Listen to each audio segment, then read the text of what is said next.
por Alexandre Monteiro. O que é longanimidade? Longanimidade é um substantivo feminino da língua portuguesa e define alguém que possui característica ou qualidade de grandeza de ânimo. Uma pessoa que encara com coragem as adversidades a favor de alguém. Este termo está relacionado com o ato de ser bondoso ou generoso. A paciência extrema para suportar ofensas, injúrias ou os próprios sofrimentos também pode ser um exemplo de longanimidade.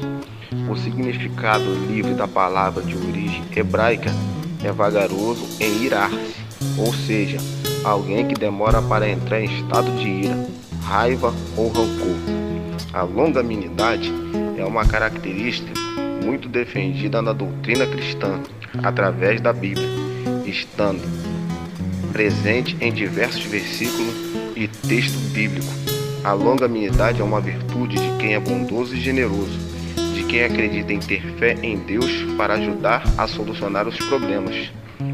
De acordo com os ensinamentos de Deus, registrado na Bíblia, a longanimidade, pessoa que pratica a longanimidade de Deus, pode parecer aos olhos dos infiéis um fraco, mas na verdade usa-se do discernimento e sensatez para desenvolver a adversidade sem usar a força física ou de maneira irracional. Na realidade, para a doutrina cristã, a falta de longanimidade é uma das grandes responsáveis pela intolerância à violência na humanidade. Em uma das mensagens na Bíblia Sagrada, em Gálatas 5, versículo 22, a longanimidade é descrita como um dos elementos que faz parte do fruto do Espírito Santo, apesar de algumas traduções mencionarem paciência em vez de longanimidade.